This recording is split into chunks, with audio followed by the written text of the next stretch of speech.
कृपया नए दर्शक चैनल को सब्सक्राइब कर ले। धन्यवाद। बहुत समय पहले की बात है, एक घने जंगल के किनारे अरण्य नाम का एक शिकारी रहता था। उसका जीवन केवल शिकार करने और उसे बेचकर अपना पेट पालने तक सीमित था। उसने कभी किसी देवता की पूजा नहीं की थी और न ही उसे धर्म कर्म का कोई ज्ञान था। एक बार वन में विचरण करते हुए वह रास्ता भटक गया और एक ऐसी प्राचीन गुफा के पास पहुंचा जो चारों ओर से बेल के वृक्षों से घिरी हुई थी। गुफा के भीतर एक बहुत ही सुंदर और तेजस्वी शिवलिंग था जो शायद सदियों से उपेक्षित पड़ा था। शिकारी को वहां बैठकर एक अजीब सी शांति महसूस हुई। उसके पास चढ़ाने के लिए न तो फूल थे और न ही उसे कोई मंत्र आता था।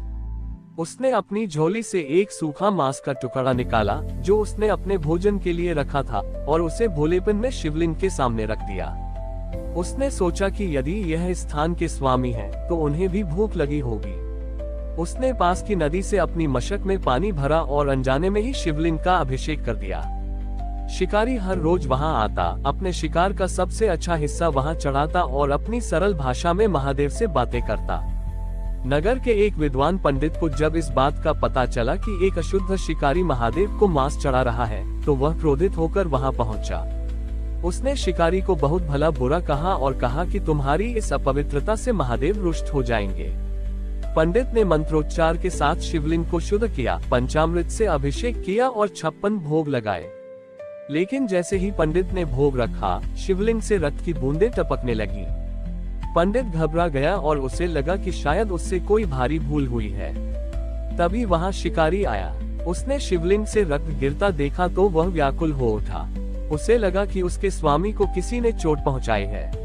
बिना कुछ सोचे समझे शिकारी ने अपनी आंखों से आंसू पोंछे और अपनी ही देह से एक मांस का टुकड़ा काटकर उस स्थान पर लगाने लगा जहां से रक्त बह रहा था। जैसे ही उसने अपनी करुणा और सर्वस्व अर्पण की भावना से महादेव को छुआ, वह रक्त पुष्पों की वर्षा में बदल गया। साक्षात महादेव प्रकट हुए और उन्होंने शिकारी को गले लगा लिया। महादेव ने पंडित की ओर देखकर कहा कि भक्ति शुद्धता या अशुद्धता में नहीं, बल्कि भाव की गहराई में बसती है। पंडित के पास ज्ञान था, पर शिकारी के पास वह निस्वार्थ प्रेम था जो अपनी पीड़ा भूलकर आराध्य की पीड़ा दूर करना चाहता था। शिकारी की वह सरल भेंट, जो पंडित की दृष्टि में अपवित्र थी, महादेव के लिए संसार के सबसे बहुमूल्य उपहार से भी बढ़कर थी। उस दिन के बाद वह वन का शिकारी एक महान संत के रूप में जाना गया। उसने सिखाया कि महादेव को रिझाने के लिए ऊंचे स्वर की नहीं, बल्कि उस हृदय की पुकार चाहिए जो बिना किसी शर्त के स्वयं को समर्पित कर सके। शिकारी, जिसे अब लोग वन योगी कहने लगे थे, महादेव के साक्षात्कार के बाद पूरी तरह बदल गया था। उसने हिंसा का मार्ग सदा के लिए त्याग दिया और अब वह केवल कंदमूल और फलों पर जीवित रहता था। वह उसी प्राचीन गुफा में रहने लगा जो अब एक जागृत तीर्थ बन चुकी थी। एक बार उस राज्य में एक ऐसा योद्धा आया जो अपनी तलवार के बल पर पूरी दुनिया जीतना चाहता था।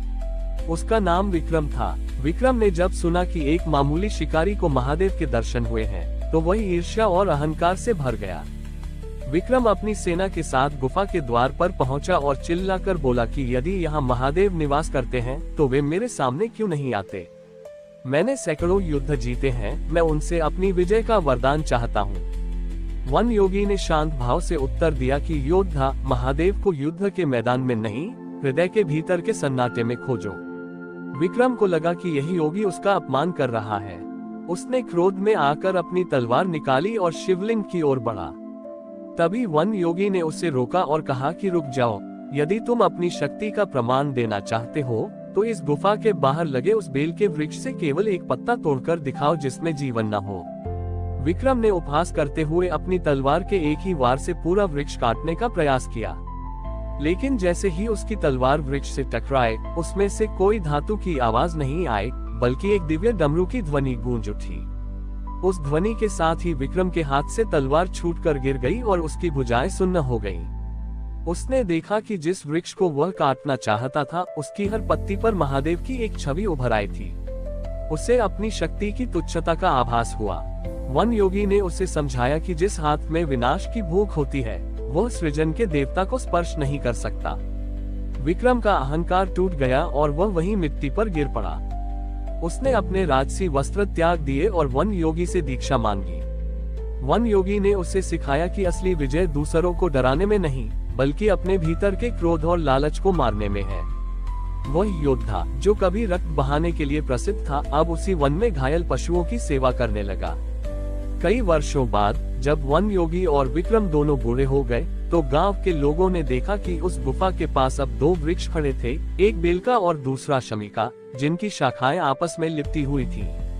लोगों का मानना था कि वे दोनों अपनी देह त्याग कर महादेव की छाया में सदा के लिए विलीन हो गए। वह स्थान आज भी यह संदेश देता है कि चाहे कोई शिकारी हो, पंडित हो या अहंकारी योद्धा, महादेव के द्वार पर केवल वही टिक पाता है जो मैं को पीछे छोड़कर हम का भाव ले